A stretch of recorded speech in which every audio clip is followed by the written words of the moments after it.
Hi friends, welcome to ASK innovations. இன்றைக்கி நம்ம என்ன பார்க்க போகிறோன்னா, சாதத்துக்கு சூப்பரான ஒரு கிரேவி தான் பார்க்க போகிறோம். வாங்க எப்படி பண்ணலான்னு சொல்லிட்டு பார்க்கலாம். இப்போ ஒரு கடாயில் 5 ஸ்பூன் அளவுக்கு எண்ணெய் விட்டுருக்கேன். இதில் 1 ஸ்பூன் கடுகு, 1 ஸ்பூன் கடலைப்பருப்பு, 1 ஸ்பூன் உளுத்தம்பருப்பு, 3 பல் பூண்டு தட்டி வச்சுருக்கேன். இதெல்லாம் சேர்த்து ஒரு நிமிஷத்துக்கு அப்படியே விட்டுடலாம். இப்போ இது கூட கொஞ்சமாக கருவேப்பிலை சேர்த்துக்கிறேன். அடுத்து 2 மீடியம் சைஸ் வெங்காயம் பொடி பொடியாக கட் பண்ணி இதோடு சேர்த்து நல்லா வதக்கி விட்டுக்க போகிறேன்.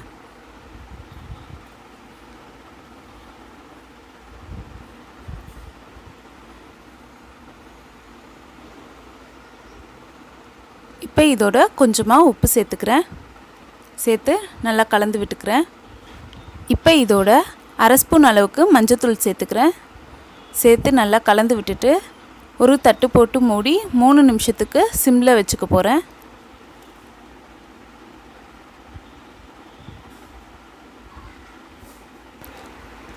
இப்போ 3 நிமிஷம் ஆகிடுச்சு. பாருங்கள், வெங்காயம் நல்லா வதங்கிடுச்சு. இப்போ இதோட நம்ம மிளகாய்த்தூள் சேர்த்துக்கலாம். நான் இன்றைக்கி வீட்டில் அரைச்ச குழம்பு மிளகாய்த்தூள் சேர்த்துக்கிறேன். நான் இன்றைக்கி 2 ஸ்பூன் அளவுக்கு சேர்த்துக்கிறேன். உங்கள்கிட்ட குழம்பு மிளகாய்த்தூள் இல்லாட்டி 1 ஸ்பூன் அளவுக்கு மிளகாய்த்தூள், 1/2 ஸ்பூன் அளவுக்கு தனியாத்தூள் சேர்த்துக்கோங்க. சேர்த்து இதை நல்லா கலந்து விட்டுக்கிறேன். இப்போ இதோட ஒரு சின்ன எலுமிச்சப்பழ அளவு புளி எடுத்து தண்ணியில் ஊற வச்சு கரைச்சி அதோட புளி கரைசலை இதோட விட்டுக்கிறேன். இதை சேர்த்து நல்லா கலந்து விட்டுக்கலாம். இப்போ இது நல்லா கொதிக்கட்டும்.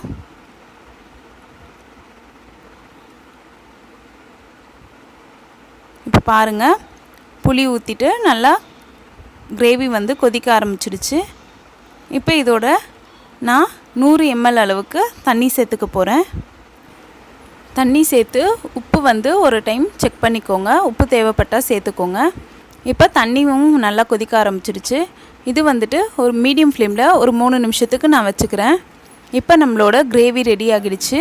பாருங்கள், எவ்வளோ சூப்பராக வந்திருக்கு. எண்ணெய் நல்லா பிரிஞ்சு வந்ததும் கேஸ் ஸ்டவ் ஆஃப் பண்ணிடலாம். இப்போ இதை நம்ம சர்வ் பண்ணிக்கலாம்.